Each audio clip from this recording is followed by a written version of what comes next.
감옥 갈 사람들은 빨리빨리 가는 게 좋습니다.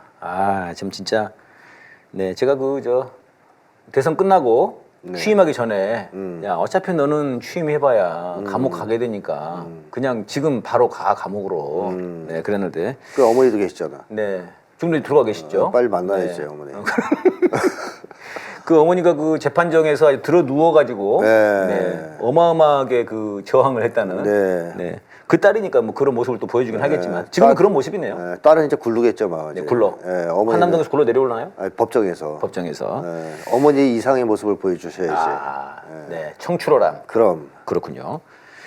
예. 이게 뭐 지금 뉴스가 이게 지난주였나 저희가 싸대기를 한 뒤인가 아닌가 막 헷갈릴 정도인데요. 네. 이게 보니까 강성희 의원 말입니다. 네. 저희가 싸대기 한 뒤인 것 같아요. 뒤죠. 예. 네. 강성희 의원이 전북 그 특별자치도 출범식 행사장에서 들려 나왔죠. 입이 틀어막혀서 와 저는 그놈들 그 입 틀어막는 거 봤습니다. 예. 굉장히 분노스럽더라고요 선생님. 그럼요. 어떻게 이럴 수가 있습니까 선생님. 아무리 그래도. 그냥 일반 사람은 그랬어도 분노할 일인데. 그러니까요. 국회의원이지 않습니까? 네네. 국회의원을 그런 식으로 폭력 행사를 했다는 것은 어떻게 이럴 수가 있죠. 이게 이들의 심리가 진짜 궁금합니다. 어떻게 이거 겁이 없는 건가요? 그러니까 제가 얘들은 조폭이라고 그랬잖아요. 제가 옛날부터. 네. 법복을 입은 조폭.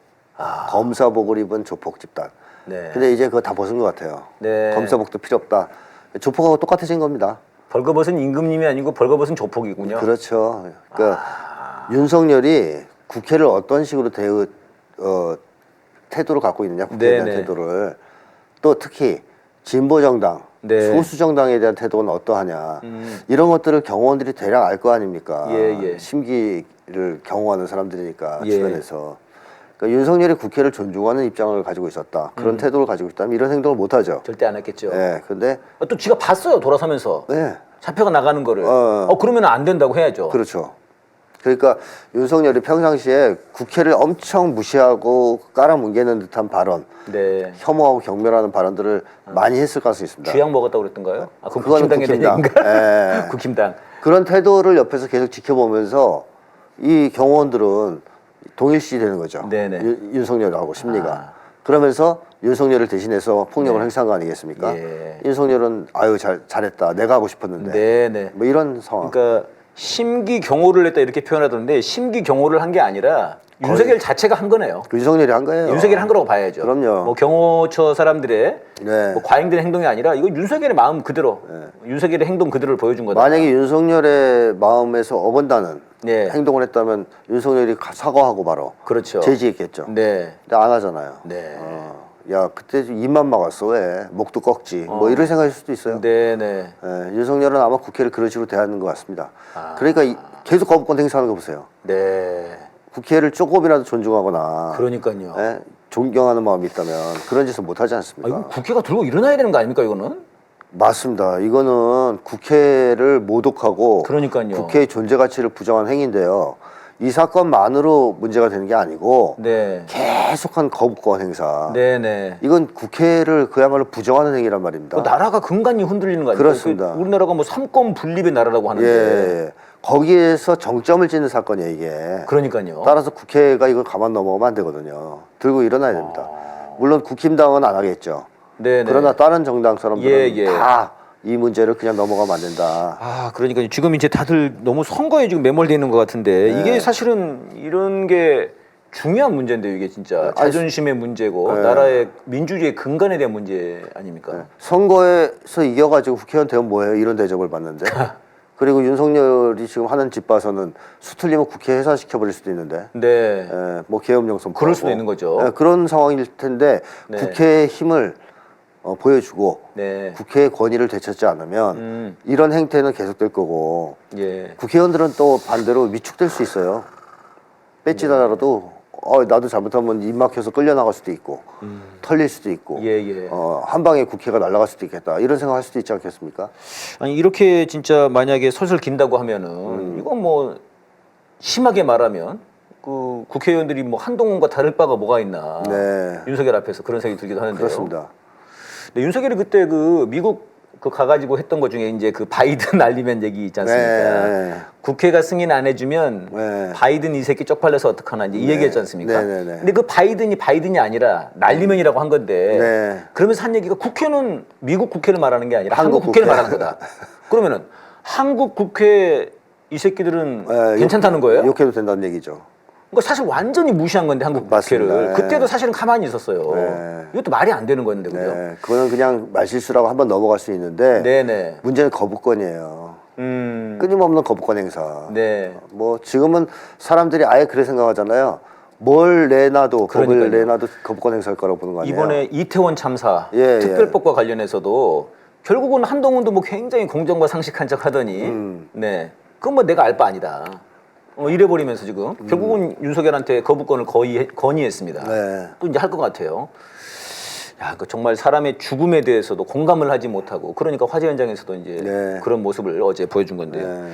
그래서 저는 이제 이것과 관련해 가지고 이제 강성희 의원이 끌려 나가니까 이 조국 장관이 페이스북에다가 이거 네. 북한의 장성태 끌려 나가는 거랑 비슷하다 이런 얘기를 썼더라고요. 네. 근데 이건 좀 제가 봤을 때 좀 너무 무리한 이 비교 아닌가 싶은 생각이 들었는데요. 한국 사람들이 갖고 있는 전형적인 네. 반북주의가 여기서 레드 컴플렉스가 들어온 건가요? 컴플렉스라기 반북주의죠. 반북주의. 네.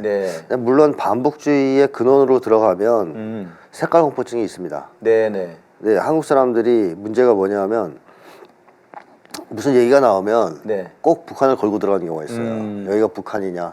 네. 뭐 이런 식으로. 예, 그렇죠. 그런 얘기죠. 근데 과연 한국 사람들이 북한을 잘 아느냐? 네. 하면 저 지구상에서 제일 모르는 사람들이거든요. 아하. 제일 어떻게 보면 북에 대해서 모르는 사람들이 한국 사람들이다 이렇게 네. 얘기할 수 있는 거고, 그거는 외국의 학자들도 많이 지적합니다. 제가 쓴 책에서도 그런 걸 인용을 했었고, 네. 그 일방적인 정보만 전달받지 않습니까? 조중동이나 국정원이 제공하는. 예, 예. 그러다 보니까 북에 대해서 상당 정도로 왜곡돼 있고 네. 인식이. 그 다음에 자본주의적 시각으로 자꾸 북을 봐요. 네. 사회 체제가 이제 사회 제도가 다른데 북은 사회주의 아닙니까? 이런 이해가 없는 상태에서 악마화시키는 얘기들을 그대로 받아들여서 네네. 그걸 기정사실화하고 자기도 북을 악마화하는 거죠. 네. 거기에 앞장서서. 그래가지고 무슨 얘기만 떠지면 네. 여기가 북한인 줄 아냐. 북한도 네. 아니랄 거다. 뭐 이제 이런 얘기를 하는데 저는 지식인들이 이거는 경계해야 될 태도라고 봅니다. 예. 이런 것들이 누적되다 보니까 사실상 어떻게 보면 북이 남쪽을 화해의 대상으로 보지 않는 이런 극단적인 상황까지 오게 된 측면도 있어요. 그것도 관련이 됩니까, 이렇게? 그렇죠. 네. 그러니까 만약에 윤석열 정부만 북을 적대시하고 민주당이나 일반 사람들은 뭐 북을 동족으로 보면서 네. 열려있는 자세로 대했다면 아하. 북쪽이 좀 더 기다릴 수 있을 겁니다. 그러니까 윤석열만 날아가면 되니까. 네네. 근데 보니까 민주당도 똑같은 거예요. 악마화 시키고 맨날 예. 입만 열면 욕하고. 아하. 그러니까 야, 완전히 저희들도 반북인데 우리를 악마로 본다면 통일을 하려고 하겠나? 네. 그게 그런 이제 데 영향을 미치는군요, 이게. 네, 그런 것에 영향을 받아서 북에서 그러면 대화를 통한 네네. 협상 통일은 없겠다. 네. 해서 이번에 무력 통일 쪽으로 방향을 바꾼 거 아니냐. 그래서 이런 데 일조하는 측면이 있다는 얘기죠. 이런 짓이. 예. 그래서 정치인들은 저는 조심해야 된다. 예, 예. 이런 얘기를 하고 싶고 김대중 전 대통령은 그래서 철저히 이런 얘기를 안 했습니다. 통일을 지향하신 분이어서 네네. 연방제 통일 이런 걸 일찍이 주장하신 분이고 그렇기 때문에 항상 미국을 비판하더라도 이건 북의 입장도 대변을 해줬죠. 네네. 그러니까 북의 안보 우려도 해결을 해줘야 되는 거 아니냐. 이런 식으로 얘기를 했지 네네. 일방적으로 미국이나 이쪽 편을 들지는 않았다는 얘기죠. 그리고 입만 열면 뭐 이런 얘기를 하진 절대 않았죠. 예. 왜냐하면 나중에 북쪽하고 협상할 때 어떻게 되겠어요. 너 그렇죠, 옛날에 그렇죠. 그렇게 우리를 그렇게 얘기하지 않았냐. 이런 얘기가 나올 수 있고 그게 근거가 없다고 판명되면 심각하잖아요. 네. 근거가 있으면 모르겠는데. 예. 그래서 저는 한국 사람들이 이렇게 입만 열면 욕을 하기 이전에 진실을 좀 알기 위한 노력부터 해야 된다고 좀 생각합니다. 그러니까 이제 사실 이제 조국 장관 자체가 네. 사실 조중동에 의한 완전히 그 가짜 뉴스와 네, 네. 이런 것의 피해자 아닙니까? 가장 큰 피해자인데. 그렇습니다. 네. 그런 피해자로서 이런 왜곡된 그런 언론에 네. 의한 이제 정보 여기에 입각한 판단은 좀 그런 것 같습니다.